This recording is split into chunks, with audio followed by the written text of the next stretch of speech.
Assalamualaikum warahmatullahi wabarakatuh. Kembali lagi di channel kita Kelas Kimiaku.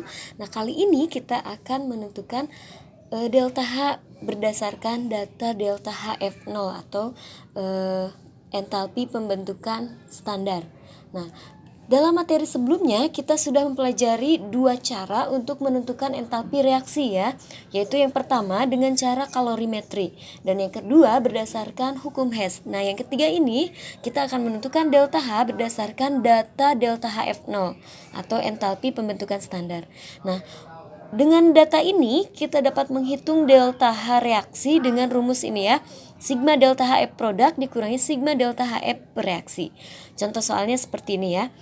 Diketahui delta HF0H2O liquid itu sama dengan min 285,5 kJ per mol ya. Lalu delta HFCO2 gas itu sama dengan min 393,5 kJ per mol. Lalu delta HF0C3H8 gas itu min 103 kJ per mol. Nah, lalu pertanyaannya kita akan menghitung delta H untuk reaksi ini ya. Nah, reaksi ini merupakan reaksi pembakaran ya, karena C3H8 plus 5O2. Jadi di sini ada oksigen dan menghasilkan CO2 dan H2O. Jadi ini merupakan reaksi pembakaran C3H8. Nah, maka delta H-nya dihitung dengan rumus yang tadi, sigma delta HF produk dikurangi sigma delta HF reaksi. Produk adalah zat-zat yang ada di sebelah kanan tanda panah ya, yaitu yang ini.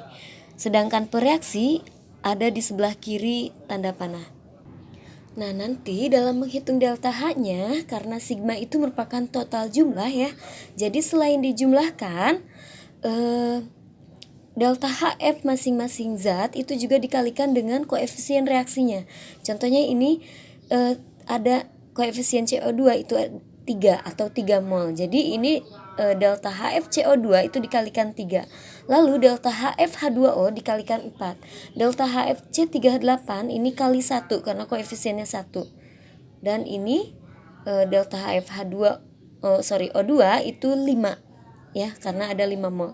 Tapi di sini karena di sini delta HFO2 itu tidak ada datanya ya, yang ada hanya 3 zat ini.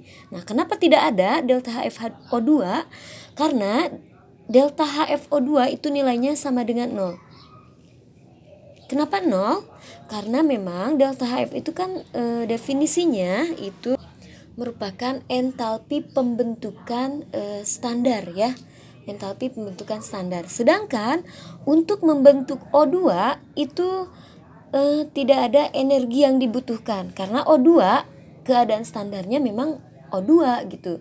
Jadi seperti yang dulu Ibu asumsikan di kelas ya, bahwa untuk membuat lemper itu kita buatnya dari ayam, lalu beras dan seterusnya ya. Sedangkan untuk membuat beras sendiri ya, untuk membuat beras itu kita tidak butuh biaya karena memang beras itu sudah ada dalam keadaan beras sendiri gitu ya. Jadi tidak ada energi yang dibutuhkan untuk membentuk O2 karena O2 sudah terdapat di alam ya. Oke, lanjut kita jawab ya. Kita masukkan rumusnya lalu kita jabarkan. Yang di produk itu ada CO2 sehingga 3 kali delta HFCO2 plus 4 kali delta HFH2O dikurangi 1 kali delta HFC3H8.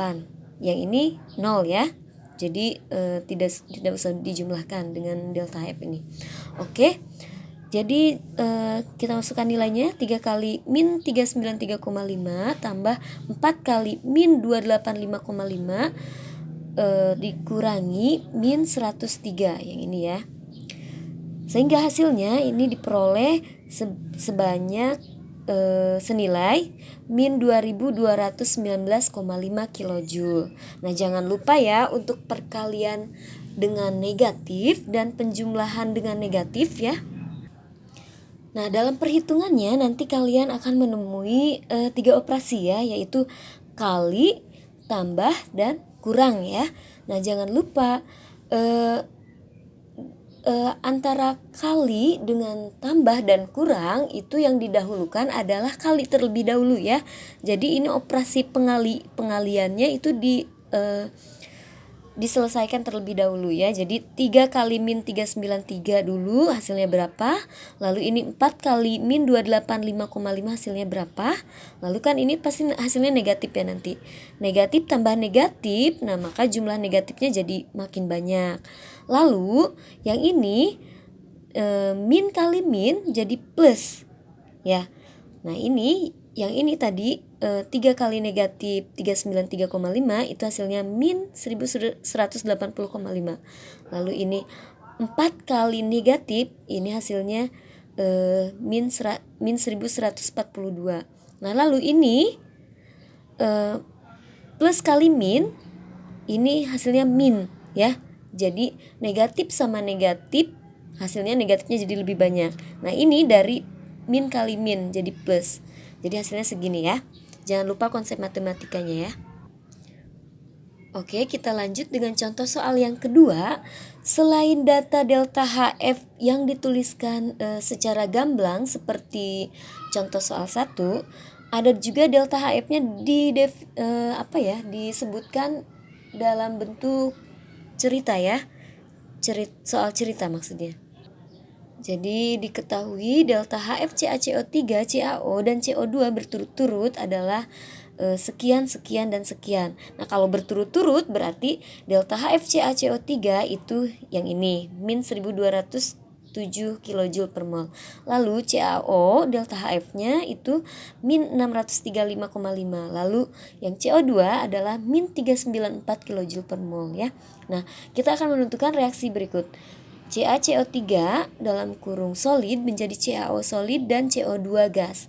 Nah karena ini koefisiennya 1, 1, 1 ya, maka kita tidak usah mengalihkan ya, langsung saja sigma delta HF produk karena produknya CaO dan CO2 jadi delta HF CaO tambah delta HF CO2 lalu dikurangi delta HF CaCO3 yang ini yang bereaksi ya. Tinggal kita masukkan nilainya min 635. Oke, delta HF CaO itu min 635,5.